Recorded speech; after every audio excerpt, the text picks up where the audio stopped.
Oh, yes, I said it. I said it, said it 'cause I can. Today I don't feel like doing anything. I just wanna lay in my bed. Bismillahirrahmanirrahim. Assalamualaikum warahmatullahi wabarakatuh. Seperti biasa, kepada Allah kita bersyukur dan kepada Nabi Allah kita berselawat. Di sini saya akan memaparkan materi saya yang berjudul hadis atau sunnah. Langsung saja pemaparan materi. Pengertian hadis atau sunnah. Hadis menurut bahasa yaitu sesuatu yang baru, menunjukkan sesuatu yang dekat atau waktu yang singkat. Hadis juga berarti berita, yaitu sesuatu yang diberitakan, diperbincangkan, dan dipindahkan dari seseorang kepada orang lain. Hadis menurut istilah yaitu syarat, ialah hal-hal yang datang dari Rasulullah SAW, baik itu ucapan, perbuatan, dan pengakuan mengenai ucapan, perbuatan, dan perkataan. Yang pertama, qauliyah atau ucapan adalah hadis-hadis Rasulullah SAW yang diucapkan dalam berbagai tujuan dan persesuaian atau situasi. Yang kedua, fi'liyah, yaitu perbuatan-perbuatan Nabi Muhammad SAW seperti pekerjaan melakukan sholat 5 waktu dengan tata caranya dan rukun-rukunnya. Yang pekerjaan menunaikan ibadah hajinya dan pekerjaannya mengadili dengan satu saksi dan sumpah dari pihak penuduh. Yang ketiga, hadis takriyah, yaitu perbuatan sebagian para sahabat Nabi yang telah diikrarkan oleh Nabi SAW, baik itu perbuatan yang berbentuk ucapan atau perbuatan berbentuk perkataan.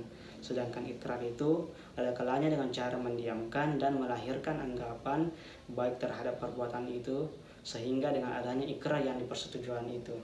Selanjutnya, kedudukan hadis atau sunnah. Kedudukan hadis sebagai bayani atau menjalankan fungsi yang menjelaskan hukum Al-Quran tidak diragukan lagi dan dapat diterima oleh semua pihak, karena memang untuk itulah Nabi ditugaskan Allah SWT. Namun dalam kedudukan hadis sebagai dalil yang berdiri sendiri dan sebagai sumber kedua setelah Al-Quran, menjadi bahan perbincangan di kalangan ulama.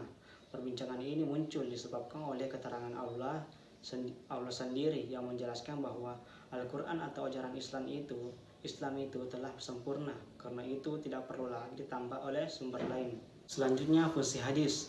Fungsi hadis yang utama adalah untuk menjelaskan Al-Quran. Hal ini telah sesuai dengan penjelasan Allah dalam surah An-Nahl ayat 64 yang artinya, dan kami tidak menurunkan kepadamu kitab Al-Quran ini melainkan agar kamu dapat menjelaskan kepada mereka apa yang mereka perselisihkan itu.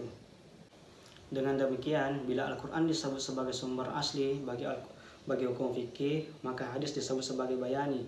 Dalam kedudukannya sebagai bayani, dalam hubungannya dengan Al-Quran, hadis menjalankan fungsi yang pertama, menguatkan dan menegakkan hukum-hukum yang tersebut dalam Al-Quran atau disebut fungsi taklid dan ikrar. Yang kedua, memberikan perjelasan terhadap apa yang dimaksud dalam Al-Quran. Dan yang ketiga, menjelaskan arti yang masih samar dalam Al-Quran. Dan yang keempat, merinci apa yang dalam Al-Quran disebutkan seperti secara garis besar. Dan yang kelima, membatasi apa-apa yang dalam Al-Quran disebut secara umum. Dan yang terakhir, memperluas maksud dari sesuatu yang tersebut dalam Al-Quran. Baiklah, itulah tadi pemaparan materi dari saya. Mohon maaf atas ketidaksempurnaannya, karena saya juga manusia biasa yang pastinya tidak luput dari kesalahan. Saya tutup dengan ucapan wallahul muwaffiq ila aqwamit thariq. Wassalamualaikum warahmatullahi wabarakatuh.